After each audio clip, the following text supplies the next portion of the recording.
사실 일반인들이 우리 구독자분들이 아나운서처럼 이렇게 말할 일은 거의 없고 네. 평소에 이제 주변 사람들하고 회사에서 대화할 때 회의할 때 토론할 때 그때 이제 써먹어야 되는 건데 우선은 쇼펜하우어식의 말하기 들어가기 전에 저는 이거 되게 궁금했어요. 네. 왜 도대체 쇼펜하우어라는 철학자가 요즘 이 시대 대한민국에서 이렇게 열풍일까? 그 근본적인 이유는 어떻게 보세요 혹시? 사실 다른 철학자들을 보면 그리고 참고로 저는 철학과 학부를 예. 나왔습니다. 대학교 때 네. 철학을 전공. 철학을 전공했고 석사는 저널리즘을 했고 어. 제가 공부한 분야는 이제 휴먼 커뮤니케이션이라고요. 예. 그러니까 매스 커뮤니케이션은 어떤 한 매체가 많은 대중들에게 어떤 영향력을 전달하는 거. 미치는 그러니까 방송이죠, 방송. 저널리즘이고 제가 한 부분은 1대1입니다. 그러니까 휴먼컴, 그러니까 사람과 어떻게 대화하고 관계 맺고 소통을 잘할 것인가. 그중에도 스피치를 받았는데 제가 철학을 학부에서 공부했기 때문에 스피치 커뮤니케이션 박사를 받을 때 굉장히 많은 도움을 받았습니다. 왜냐하면 스피치의 출발은 고대 그리스의 레토릭, 수사학이에요. 법정 언행 스피치. 그러니까 철학과 맞닿아 있고요. 그때 제가 대학교 때 쇼펜하우어를 알긴 했는데 네. 이번에 이제 커뮤니케이션적으로 이 책을 다시 보면서 많은 인사이트를 얻었고요. 진행자께서 말씀 주신 것처럼 저는 이렇게 생각했습니다. 예전에 철학자들 보면 뭐 칸트라든가 데카르트라든가 네. 뭐 스피노자라든가 뭐 헤겔이라든가 약간 이성주의자고 뭔가 거대 담론이에요. 그러니까 인간은 어떻게 생각을 할까? 존재는 뭐고 세계는 어떻게 구성되어 있지? 사실은 우리랑 약간 어려운 얘기들. 어렵고 예. 동떨어져 있어요. 네. 근데 쇼펜하우어는 너는 왜 불행하지? 우리 인간은 왜 힘들어? 왜 늘 이렇게 외롭고 어렵게 살아가야 되지? 이런 인간에 대한 근본적인 질문에 대해서 나름대로 답을 제시하고 질문을 했기 때문에 이 시대가 뭐 팍팍하잖아요. 네. 주식시장도 안 좋고 경제 상황도 안 좋고 다 안 좋은 것 같아요. 이때에 스스로 보면서 그렇구나. 좀 마음에 역설적으로 위안을 받는 철학자이기 때문에 주목받고 있지 않나라고 생각합니다. 지금 이 시대에 쇼펜하우어가 활동했으면 훨씬 더 인기 많았었겠네요. 그렇죠. 살아있을 당시엔 별로 인기 없었다면서요. 어찌 보면 이 쇼펜하우어의 염세주의적 철학은 본인의 삶의 궤적들을 보면 이해가 돼요. 뭐냐면 본인이 나름대로 철학에 대해서 일가를 하고 의지와 세계로서의 표상이라는 책을 냈는데 사람들이 주목하지 않습니다. 그때는 별로 인기 없었다. 네, 30년 동안 칩거라고요. 그 당시에 대철학자가 헤겔이었는데 헤겔은 이제 이성을 좀 신봉했던 사람입니다. 그리고 쇼펜하우어는 반이성주의자. 그러니까 이성을 생각보다 신뢰하지 않았죠. 그러니까 우리는 욕망에 끌려다니는 존재이기 때문에 의지라는 것은 그냥 우리가 보여지는 세상을 보는 하나의 수단일 뿐이야.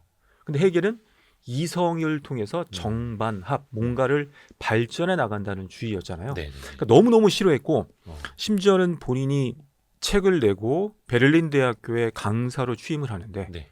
헤겔을 싫어했기 때문에 헤겔과 겨루길 바랬죠. 같은 시간대에 강의를 개설하는데 폭망합니다. 진짜 폭망했다고. 그리고 강의가 폐강이 되죠. 그리고 칩거하면 30년 동안 어떤 사람들은 반려견이 헤겔이라고 하는데 개 이름을 헤겔로. 근데 그건 아니고요. 아트만이라는 그건 이제 확인은 안 된 거. 확인 안 됐습니다. 네. 집에서 혼자 헤겔이라 불렀을 수도 네, 있어요. 있을 수 있죠. 근데 아트만인데 그 아트만과 함께 산책하면서 거의 30년 동안 칩거하다가 그때 나이가 들면서 뭘 썼냐면 소품과 부록이라고 요즘에 보면은 인생론이라고 쇼펜하우어 뭐 마을에 읽는 쇼펜하우어 같은 인생론들이 나오잖아요. 자기계발서를 쓴 거예요. 그리고서 역주행을 해서 본인의 철학이 주목받죠. 그러니까 생각해 보시면 30년 동안 칩거하고 본인이 시샘과 질투 이런 게 있기 때문에 본인 스스로가 세상을 그렇게 조금 안 좋게 볼 수밖에 없었다고 봅니다. 근데 쇼펜하우어 딱 생긴 거 보면 좀 그렇게 고독하게 생겼더라고요. 그러니까 그 외모 가지고 뭐 이렇게 그렇죠. 저는 아닙니다만. 사진 하나에 그 모든 게 담겨져 있다고 봐요. 약간 그 머리 헤어스타일부터 시작해서 인상부터 시작해서 굉장히 조금 스스로가 시샘과 질투, 욕심이 많았던 철학자라고 생각합니다. 옆에 계시면 감히 이제 말도 걸 수 없을 것 같은 그런 포스. 약간 괴팍한 어르신 같은 느낌. 근데 쇼펜하우어가 기본적으로 인생은 고통이고 세계는 최악이다. 네. 아니, 그러니까 본인이 힘들게 살고 뭐 이렇게 주변한테 그 인기를 못 얻었던 것뿐만이 아니라 왜 그냥 세계는 최악이라고 봤을까요? 그 쇼펜하우어가 봤을 때는요. 이거를 설명을 드렸는데 의지와 표상으로서의 세계라는 본인의 철학서의 핵심 책이 있습니다. 네. 뭐냐면 의지는 우리가 파악하지 못하는 욕망이에요. 그 욕망이 우리를 늘 끌고 가기 때문에 늘 불행한 거죠. 예전에는 이런 표현을 들고 싶은데 그동안의 철학들은 이성이라는 마부가 욕망과 의지를 제어한다고 봤습니다. 네네네. 그러니까 내 스스로가 이성을 작동을 시켜서 뭔가 다른 사람들의 의지를 제어할 수가 있는데 쇼펜하우어가 봤을 때는 의지는 제어가 안 되는 거예요. 그러니까 쉽게 얘기하면 의지는 미쳐 날뛰고 있고 이성은 뒤에 가서 조금씩 이제 수습을 한다라는 느낌. 그러니까 내가 늘 생활해 봐도 행복하다는 것도 일시적인 것이고 행복이 지나가면 또 의지가 생기기 때문에 또 다른 욕구가 생기잖아요. 욕망이 생기고. 그러니까 주식이나 코인 같은 거 하시는 분들 보더라도 그쵸. 하나가 잘 되면 잘 됐다가 또 망하잖아요. 네. 다음에 또 하고 싶고 네. 이게 계속 그 조울증처럼 그렇죠. 기분의 좋음과 나쁨이 반복되니 그러니까 인생은 고통이고 이 우리가 살고 있는 세상은 신이 만들 수 있는 최악이라는 거예요. 상한가 맞아도 더 살 걸 막 이런 그럼요. 생각하고 있고. 그러니까 늘 불행한 거예요. 그러니까 존재 자체가 우리는 늘 불행할 수밖에 없다. 이렇게 주장하는 게 쇼펜하우어죠. 여러분 행복하시죠? 네, 여러분 행복하시죠? 그래서 늘 불행할 수밖에 없고 그런 욕망에 끌려다니는 인생 자체가 고통일 수밖에 없다. 그렇죠. 거기서부터 시작을 해야 되는 겁니다. 그러면 쇼펜하우어가 말하는 특히 네. 나를 지키는 논쟁적 토론술입니다. 나를 지키는이라는 게 어떤 의미예요? 특히 토론할 때, 말할 때, 대화할 때. 이 쇼펜하우어가 본인이 직접 편집한 이 책은 아니고요. 예. 본인이 1830년대에 본인이 집고하면서 사람들끼리 논쟁들을 많이 했습니다. 그 당시에도 네. 많이 얘기하고 대화하는데 그런 모습들을 봤을 때 사람들이 사악한 거죠. 인간에 대한 먼저 그 존재 이유를 설명드리고 싶은데 쇼펜하우어가 봤을 때 인간은요 사악해요. 허영심이 많고 또 지적 비교를 좋아하고 그러니까 누군가와 지는 걸 싫어합니다. 그러니까 대화를 하다 보면 지적 능력이 비교가 되잖아요. 그렇죠. 그때는 지기 싫기 때문에 이 쇼펜하우어 표현은 사술이라는 표현을 씁니다. 사악한 기술을 쓸 거야. 사술은 이제 사악한 기술. 그게 본인이 생각했을 때는 38가지로 정리를 했습니다. 그러니까 38가지를 가지고 다른 사람이 너를 공격할 때 이것을 미리 알고 있으면 내가 디펜스, 나를 지킬 수가 있지 않겠니? 이런 것들이죠. 약간 양가적이에요. 절대로 토론에서 지면 안 되기 때문에 이 기술을 알고 적절히 사용해도 된다. 하지만 또 상대방이 그 기술을 쓸 때는 내가 미리 알아야지만 지킬 수 있지 않겠니? 이게 바로 토론의 법칙을 쓴 가장 결정적인 요인이죠. 38가지 사악한 기술. 네. 그러면 결국 이제 사악한 기술을 알려주는 거고, 네. 그죠? 사술을 너도 써라. 상대도 쓸 필요할 테니 때 쓰는 거죠. 필요할 때는 써야 된다. 조금 더 들어가자면 이제 게임 이론의 틱폭택이라고 아시는 것처럼 네. 평화주의자입니다. 근데 상대방이 날 공격해. 그럼 저도 공격을 해야죠. 그래서 똑같이 눈에는 눈. 눈에는 눈, 이에는 이. 그러니까 너무 착하게 살 필요 없다는 거예요. 그리고 제일 핵심은 제가 봤을 때 쇼펜하우어의 생각은 수준이 안 맞는 사람과는 대화하지 말아라. 말 한두 마디 딱 섞어봤는데 예. 얘랑은 좀 아닌 것 같아. 방송하실 때 느낌이 나잖아요. 그쵸. 그 패널들 딱 왔을 때 첫 음. 질문에 몇 번 진행하다 보면 생방송 하실 때 야 오늘은 조금 힘들겠는데 막 이런 느낌이 오시지 않습니까? 열심히 맞춰줍니다. 그러니까요. 네. 생방송할 때는 어쩔 수 없이 하지만 사석에서 누군가와 처음 만나는데 대화 몇 번 해봤을 때 쎄한 경우 있어요. 특히 사석이라면 더 하죠. 또 나르시시스트나 본인 그쵸. 막 자랑 많이 하시고 결이 안 맞으면 그때는 괜히 얘기해서 논쟁에 휘말리지 말고 자리를 피해라. 그런 게 또 하나의 나를 지키는 기술 중에 하나일 수도 있는 거고요. 네. 그 토론은 정신으로 하는 검술이라는 표현도 있더라고요. 이게 검술이라는 게 사실 이제 칼싸움이라는 얘기인데 네. 정신으로 하는 칼싸움이라는 게 어떤 의미예요? 토론은 정신으로 하는 검술이다. 굉장히 좋은 표현인데요. 두 가지의 의미를 담고 있다고 봅니다. 정신으로 하는 검술이기 때문에 그나마 이성적으로 좀 논리적으로 접근하는 것도 필요하다. 때로는 네. 그런 이야기가 되겠죠. 예. 근데 저는 후자가 더 맞는 해석이라고 보는데 우리가 검술을 할 때는요. 이겨야 되잖아요. 그렇죠. 무조건 이겨야 된다면 이 칼이 어떤 장인이 몇 년도에 만든 칼이야. 내가 누구한테 사살을 받았어가 중요한 것이 아니라 뭐 뒤에서 찌르든 앞에서 찌르든 실제로 진검 승부라면 할 때 먼저 찌르는 게 이기는 게 아니겠습니까? 그렇죠. 그러니까 토론은 정신으로 하는 검술이 논리적인 부분도 있지만 제가 봤을 때 예. 쇼펜하우의 철학적 결로 봤을 땐 이겨야 되는 싸움이라면 수단과 방법을 가리지 말고 찔러라. 상대 공격을 해라. 이 아니, 기술 중에 한 여기서 가지를 그래서 써라. 저는 검술이라고 해서 네. 딱 도복 입고 죽도 들고 이제 음. 정신 수양을 하는 이런 검도인 줄 알았는데 그게 아니라 그게 아니죠. 죽기 살기로 가서 찔러서 네가 이기고 살아남아라. 네. 그 오징어 게임이네요. 맞습니다. 쇼펜하우어는 사실 토론이라고 했는데 우리나라의 토론의 법칙으로 해석이 됐습니다만 네. 토론이 아니라 제가 봤을 땐 논쟁이고요. 논쟁보다도 저는 버벌 스파링, 말싸움이라고 봐요. 그러니까 쇼펜하우가 얘기한 건 그러니까 말싸움은 무조건 참전하면 이겨야 돼. 왜냐하면 그게 심리적인 타격감이 큽니다. 그렇잖아요. 누군가와 주식시장 관련해서 갑론을박이 붙었는데 내가 믿고 있는 신념이 있는데 자꾸 상처를 받는 거예요. 그러면 나중에 끝나고 났을 때 내가 아무리 마음에 수양을 한다고 해도 찜찜하잖아요. 그때는 상대방이 약간 사악한 기술을 쓰기 시작합니다. 그럼 저도 궤변을 쓰거나 인신공격을 하거나 주제를 다른 걸 돌리든지 권위에 의지하든지 상대를 죄송합니다. 짓밟아서 이겨야지만 말싸움에서는 뒤탈이 없다. 김은성 아나운서님의 그 말이 아니라 쇼펜하우어가 그렇게 가르쳐줬다. 네, 그렇죠.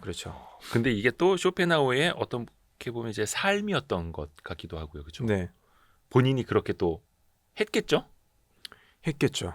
시샘도 굉장히 많았고 본인 스스로가 삶 자체가 굴곡도 많았고 사실 그 어린 시절에 보면 어떤 사람이 정체성이 만들어질 때 예. 태어났을 때 환경 예. 또 개인적인 경험 어떤 깨달음 같은 게 있는데 쇼펜하우어 같은 경우는 그 과정들 자체가 순탄치 않았습니다. 아니, 원래 태어나기로는 되게 금수저였다고 하던데. 금수저였는데 아버지하고 어머니하고 굉장히 사이가 안 좋았고요. 그리고 아버지가 자살을 하죠. 자살을 하게 되고 또 어머니와의 관계가 상당히 안 좋았습니다. 그러니까 어머님도 굉장히 희생이 커서 어머님이 그 당시에 이제 소설가 문호였는데 그 쇼펜하우어가 철학하는 걸 굉장히 반대를 했어요. 그리고 말리기도 하고 이런 표현도 있습니다. 한 집안에 천재는 한 명이어야 된다. 그러니까 그게 무슨 말이에요? 자기가 돋보여야지. 엄마가? 아들이 그렇죠. 아들이 돋보이는 걸 싫어합니다. 엄마가 아들한테 시샘한 그럼요. 거예요? 그리고 쇼펜하우어는 그 어머니가 아버지를 케어하지 않았기 때문에 아버지가 자살했다라고 생각을 하는 거죠. 이런 부분들이 됐고 그다음에 본인이 철학이 주목받길 원했는데 주목받지 못했고 그 미운 헤겔이라는 사람이 있는데 헤겔을 이기지도 못했고 30년 동안 내 철학은 빛을 보지 못하고 그런데 또 재미났던 것 중에 하나는 또 장수를 했죠. 오래 사셨어요. 욕을 많이. 뭐 그럴 수도 있고요. 아, 그래요. 그리고 또 아까 몇 가지 잠깐 이제 운을 띄워주시기는 했는데 네. 토론의 기술 중에 하나라고 있는 겁니다. 38가지 말하기 기술 중에 권위로 찍어 누르는 사람들 있지 않습니까? 맞습니다. 예를 들어서 뭐 예전에 뭐 정치인들도 그런 거 많이 문제가 됐었는데 나 누군지 알아? 나 내가 누군지를 알고. 너 그거 들어봤어? 그 어떤 연구 따르면 이런 게 있잖아 맞아요. 라고 얘기합니다. 권위. 권위는 두 가지죠. 첫 번째는 내가 갖고 있는 권위입니다. 그러니까 저도 이제 권위를 하기 위해서 뭐 박사입니다라고 일단 권위를 깔고 들어가지 않았습니까? 그러니까 물론 그건 공신력이 있는 권위입니다만 쇼펜하우어 이런 표현도 씁니다. 그 토론의 법칙에서 히라버와 라틴어를 좀 사용하는 게 좋다. 그냥 영어를 쓰라는 거예요. 뭐 이분하게 읽었다 예를 들면 뭔가 영어를 써주거나 그 전문 용어를 써주면 예. 죄송합니다. 이 청중들은 무지몽미하다고 봅니다. 쇼펜하우어가 그렇죠. 예. 휩쓸리는 사람이기 때문에 그냥 내가 똑똑한 사람인 척 왜곡해도 아무 상관이 없다는 거예요. 그렇죠. 그래서 명언 많이 인용하고 막 사자성어 쓰고 뭐 어려운 말 쓰고 얘기하고 전문 용어 쓰고. 그렇죠. 그리고 두 번째는 보편적 식견을 활용하라는 표현을 쓰는데요. 그러니까 예. 상식이죠. 연구 결과. 근데 이게 상식도 보편적 식견하니까 더 식견. 있어 보이네요. 있어 보이죠. 보편적 식견.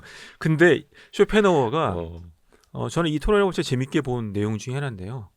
이 보편적 식견이 형성되는 과정들 그리고 진짜 전문가들은 사람들 앞에 나서지 않는다고 해요.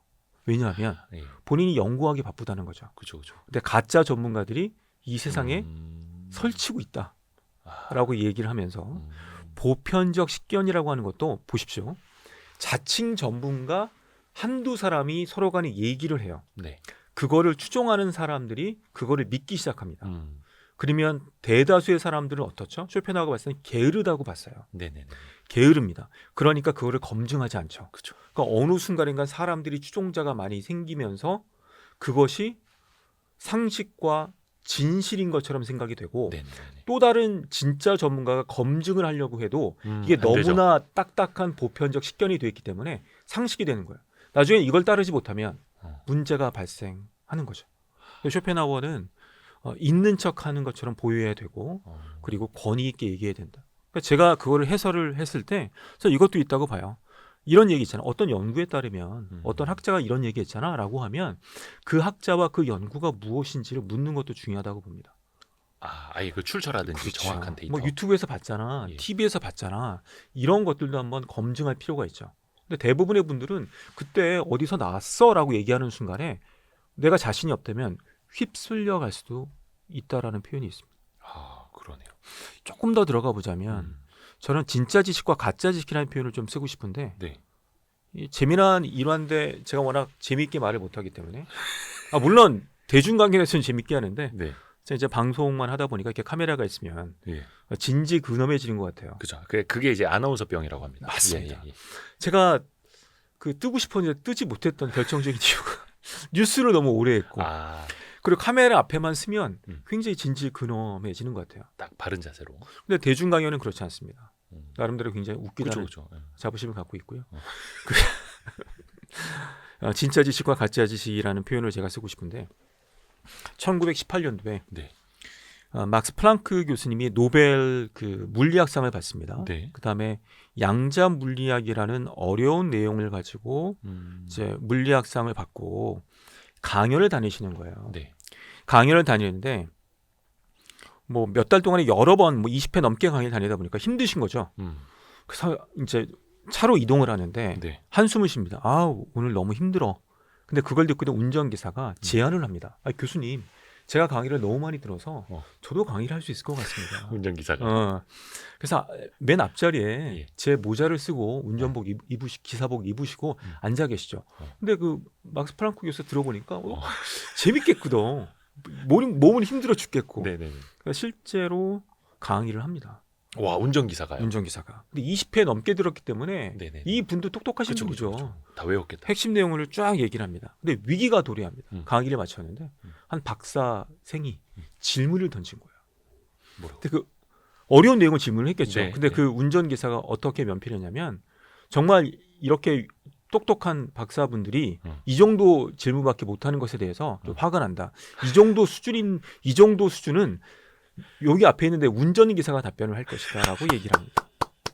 그래서 그게 심리학에서 유명한 운전자의 지식이죠. 그러니까 내가 직접 연구하거나 인사이트를 뽑아낸 것이 아닌 마치 그것이 내 것인 양 얘기하는 사람들.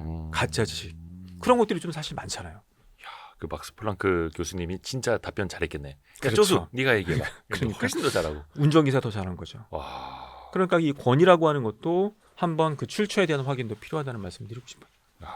근데 그게 대중에게는 먹힌다라는 먹힌다는 게 거죠. 중요한 거고 네. 쇼펜하우어는 그걸 간파했고 네. 그러니까 다른 사람들에게도 야 이걸 써먹으라고 이렇게 된다라는 거고. 그럼요. 그래서 사실 이제 저는 어려운 이야기를 잘 할 줄도 모르고 어려운 이야기하는 거 별로 안 좋아하거든요. 네. 이제 쉽게 풀어서 전달하는 게 좋은 거라고 생각을 했는데 어려운 말 좀 써야겠네요. 그래서 진짜 예전에 어떤 잘 나가는 연예인들은 네. 전담 작가 따로 있었어요. 명언만 미리 써주는 예전에 쪽지로. 있었어요. 예. 있었죠. 그래서 어디 나가서 일부러 그때 딱 컨닝하면서 얘기하고. 저는 뭐 김땡땡 분도 생각이 나고 꽤 오래전에 10년 전쯤에 그게 네. 약간 붐이 있었습니다. 맞아요. 연예인분들이 뭐 읽은 책의 한 구절을 인용을 한다거나 물론 읽으셨겠죠. 근데 그런 것들 통해 사람들은 또 있어 보이는 듯한 그런 느낌도 충분히 가능하죠. 그러게. 그래서 이제 상식이라는 표현보다는 보편적 식견. 근데 이게 먹히는 게 주식 시장에서도 마찬가지예요. 어떤 특정한 섹터가 막 뜨고 있고 이 섹터가 좋습니다. 이 기업 대박납니다라고 하면은 사람들이 많이 그걸 또 믿고 따르고 실제로 주가가 오르잖아요. 반박을 못 합니다. 그렇죠. 네, 큰일 납니다. 그 세계에서는 또. 또 하나가 할 거야 말 거야. 이거 양자택일을 막 강요하라는 얘기도 있어요. 특히 토론할 때. 네. 이거 맞아 틀려 막 이런 식으로. 근데 이거를 또 쇼펜하우어는 반드시 큰 소리로 압박하듯이 말하라. 그러니까 기싸움이라는 거죠. 아까 기싸움. 검술이다 보니까 쇼펜하우어가 봤을 때 토론의 승패를 하는 것은 상대방의 인정입니다. 그러니까 이것저것 질문을 던져서 상대방이 하나라도 인정을 하는 순간에 그걸 잡고 그냥 결론을 이끌어버리면 되는 거예요. 그러니까 인권이 중요하지 않아? 인권이 중요하잖아 하고 그거 물고 그냥 끝까지 내 논리를 해도 상관이 없고 상대를 제압하기 위해서 그런 것들은 이거야 저거야 갈 거야 말 거야 할 거야 말 거야 이런 식으로 큰 소리로 프레셔를 가하면 상대방은 마지못해 그걸 따를 것이고 그거를 끌고 가면 이긴다라는 것이죠. 근데 사실 이거는 요즘에는 쓰기는 좀 어려운 부분이 있긴 하죠. 조금 이제 옛날 옛날 스타일이기는 한데 네. 어찌 됐든 간에 기싸움에서 밀리지 마라. 절대 밀리면 안 상대를 되고 압박하라는 거잖아요. 압박해서 상대방이 실수하는 부분이 있거나 아니 프레임을 잡은 거잖아요. 이거 아니면 저거다라고 딱 두 가지만 선택지를 주는 거죠. 이거 국정감사장에서 많이 나오는 많이 거예요. 쓰죠. 저는 그 책 서문에 이런 표현을 썼습니다. 쇼펜하우어가 2024년도 대한민국에 왔다면 거봐 내 38가지가 다 쓰고 있잖아. 대한민국 최고인데? 최고죠. 더 이상한 거 더 많이 쓰시는 분도 많이 계시더라고요. 토론이 아니라 거의 말싸움이 돼버리는. 왜 그런 것도 있지 않습니까? 예 아니오로만 답하세요. 이것도 이거네요. 비슷한 거죠. 그렇죠. 쉽게 얘기하면은 그 질문이 보면 그 폐쇄형 질문과 개방형 질문이 있습니다. 개방형은 상대방에게 주도권을 주는 것이고요. 폐쇄형은 내가 주도를 하는 거죠. 그러니까 yes or no 같은 경우는 내가 주도하는 거죠. 이게 주로 이루어지는 게 어디냐면 경찰과 검찰 취조죠. 일단은 언제 갔었어? 갔어요, 안 갔어요? yes or no로 쭉 가서 팩트를 확인하고 맨 마지막에 하실 말씀 있습니까?라고 물어봐서 본인의 의견을 듣는 거죠. 근데 또 반대로 해도 토론에서 유리할 수도 있습니다. 이거에 대해 어떻게 생각하십니까? 라고 물어보죠. 네. 그러면 이대호 진행자께서 이것저것 얘기를 합니다. 그리고 듣고 있다가 뭐 논리적인 약점이나 허점이 있으면 그걸 잡고 또 물고 들어가도 되는 거죠. 두 가지가 또 양가적이긴 합니다. 폐쇄형 질문, 개방형 질문. 그런데 내가 주도권을 잡으려면 예 아니로 답하시오. 압박하는 거죠. 압박을 해요. 근데 대부분 초반 같은 경우에는 권력 관계가 거의 비슷하다면 예 아니오로 답변하라고 해도 상대가 답변하진 않죠. 그렇죠. 뭐야 근데 너? 그렇죠. 당신 뭐야? 국감이라든가 권력 관계 갑에 딱 섰을 때 이렇게 있어요. 약간 있을 때 이런 부분이 생기는 거죠. 그럼 반대로 네. 어떤 약간 나보다 조금 더 높은 지위에 있는 사람이 예 아니오로 답하시오라고 하면 어떻게 해야 돼요? 높은 사람이 그러면 그렇게 따라가야 됩니까? 그거는 상황과 때에 따라 달라지는 거죠. 네. 이게 만약에 조사를 받는다거나 문제가 생기면 그래야 되겠지만 만약에 그냥 일상적인 대화나 논쟁이었다면 저 같으면 거기 말리면 안 되는 거죠. 저는 생각했을 때 이것은 예 아니오로 이렇게 양문법적으로 판단하기는 어려울 것 같습니다. 저는 이러한 부분에 있어서는 하고 조건을 다는 게 더 적절하겠죠. 뭐뭐 한에 있어선 이런 표현들이 더 낫지 않을까 생각이 돼요. 가끔 이제 국정감사장 뭐 증인이나 참고인이나 그런 분들 대답하는 거 보면 거기 말리는 사람이 있고 있죠. 끝까지 예 아니오로 답하라고 해도 답 안 하고 쭉 이제 빠져나간 사람들이 있더라고요. 그게 잘하는 거죠. 잘하는 거죠. 기술적으로 보면. 근데 이것도 큰 소리로 압박하듯이 말하라라고 한 게 기싸움으로부터 이겨서 그 사람의 답변을 뽑아내려고 하는 거고, 그렇죠. 그 사람이 아무리 이제 기싸움으로 이제 찍어 누르려고 해도 거기에 말리면 안 되는 거고 어렵네요. 근데 또 그 상황이 되면은 심장도 쿵쾅쿵쾅 되고 말릴 수밖에 없을 수도 있을 것 같아요. 그래서 핵심은 쇼펜하우어의 얘기는 내가 판단이 안 설 때는 자리를 피하거나 주제를 바꾸거나 딴짓을 하거나 도망가라고. 도망가라. 특히 어떤 문제에 대해서 yes or no로 답변하는 순간에 거기에 말릴 수밖에 없다는 거예요. 그러니까 항상 그 프레임이나 양분법적으로 말리면 안 된다. 이런 얘기입니다. 아니 근데 어려운 게 이 책에도 보니까 네. 57페이지는 할 거야 말 거야. 양자택일 방식으로 몰아붙이고 물어봐라라고 해놓고 네. 200페이지에는 네. 상대방의 양자택일에 응하지 말라 이렇게 가르쳐줘요. 그렇죠. 그러니까 이게 두 가지가 약간 양가적인 거죠. 네. 그러니까 상대방이 쓸 때 내가 어떻게 할 것인가, 내가 쓸 때 어떻게 할 것인가. 네. 이 두 가지가 좀 섞여 있습니다. 그럼 결국 이제 쇼펜하우어 읽은 사람과 안 읽은 사람으로 나뉘는 겁니까? 그렇죠. 훈련을 받은 사람과 안 받은 사람. 맞습니다. 그리고 또 토론의 법칙이 38가지를 보시면 제가 왜 해설서를 썼냐면 네네. 요거 가지고도 강의를 4주간에 걸쳐서 했었어요. 오프라인 강의를 했었는데 네. 내용이 약간 중복적이고 얘도 약간 불친절하고요.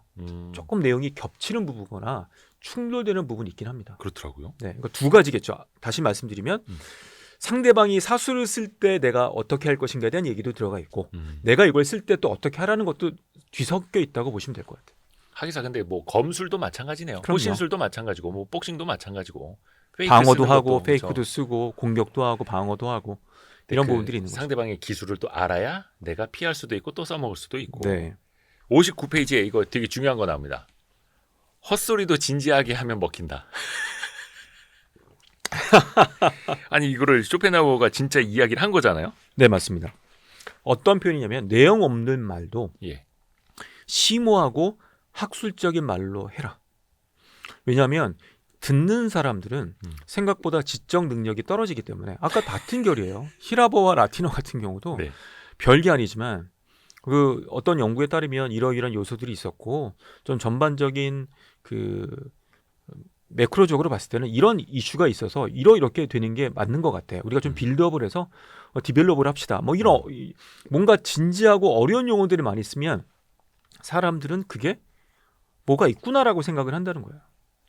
그러니까 진짜 어려운 표현으로 어렵게 말씀하시는 분들 얘기 들어보면 분명히 내가 뭐 한 몇십 분 동안 얘기를 들었는데 이게 무슨 얘기인지 하나도 이해는 안 가요. 근데 되게 뭔가 있어 보여. 있어 보이죠. 그런데 이제는 그런 것들이 옥석을 가룰 수 있는 시대가 됐다고 봐요. 유튜브라든가 다양한 컨텐츠들이 많아졌기 때문에 예전엔 이 지식 컨텐츠를 소비하는 것들이 몇몇 유명한 분들이 TV에 나오시거나 강연을 듣거나 한정돼 있었다면 이제는 우리 일반 대중들이 이제 똑똑해졌잖아요. 검색하기 때문에 그런 방법들을 보면은 그런 것들 옥석이 가려질 수 있겠죠. 이제는 좀 안 먹히는 수단일 수도 있겠네요. 그럼요. 제가 스피치 코칭할 때 핵심은 그겁니다. 어려운 얘기를 쉽게 해야죠. 그리고 그렇죠, 사실은. 사람들은 생각보다 집중하지 않아요. 특히 말한다는 것은 우리의 착각은 내가 말하면 상대방이 집중한다는 착각에 빠지기 때문에 뭐가 많아지냐면 데이터와 정보가 많아지죠. 그럼 내 얘기가 많아지는 거예요. 근데 뛰어난 커뮤니케이터는 그 자리에서 전문용어로 쇼부를 보지 않습니다. 임팩트를 주죠. 네. 그래서 결국 좋은 스피치는 헤드라인이 나와야 돼요. 네네. 그래서 그거를 때리고 질문을 받거나 그걸 찾아보도록 만드는 게 훨씬 더 효과적이죠. 저는 이런 예를 드는데 삼성에서 영상폰이 나왔을 때 PT를 보시면요. 네. 이게 면만화소고 세척의 최초고 뭐가 탑재가 됐습니다라는 표현을 써요. 이거 누구 언어죠? 생산자 언어죠. 그렇죠, 그렇죠. 일반 대중들의 런칭쇼에서는 매력적이지 않습니다. 근데 고인이 된 스티브 잡스가 이 페이스타임 영상폰이 나왔을 때 PT를 보면 삼성보다 그 당시의 기술은 떨어졌습니다. 근데 어떻게 스피치를 했냐면 아프가니스탄에 파병된 병사와 임신한 와이프와 영상 통하는 걸 보여줘요. 그리고 페이스타임은 행복을 연결하는 통로다라는 의미를 만들어내죠. 그러니까 우리가 얘기할 때 데이터와 정보가 아니라 키워드 위주로 이야기하는 것. 그래서 오바마 스피치도 그쵸. 5분이 됐든 2시간이 됐든 키워드가 명료해요. 그쵸. 그거를 적절히 반복하죠. 뛰어난 스피커들의 검증된 기법이 반복 기법. 단순 반복이 아니라 때로는 경험으로, 때로는 사례로, 때로는 데이터로 키워드 위주로 얘기하고 사람들이 찾아보도록 만드는 것.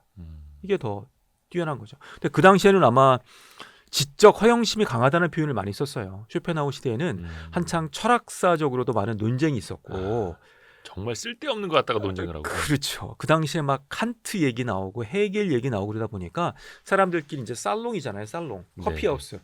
거기서 사회적 이슈에 대해서 공론장 직전에 얘기를 할 거 아닙니까? 네. 그때는 이제 뭔가 내가 그 책을 봤는데 뭐 철학사조로 봤을 때 정반합이고 뭐 이성이 이렇고 그러니까 말도 안 되는 얘기를 학술적 심오한 말로 있어 보이게. 있어 보이게 하라.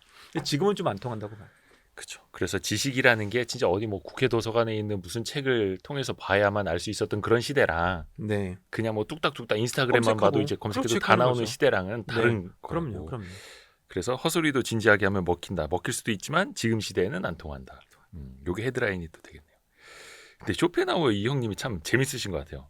매력적이죠. 네. 되게 매력적이에요. 매력적인 사람이에요. 그러니까 지금 2020년대에 대한민국에 있었어야 돼요.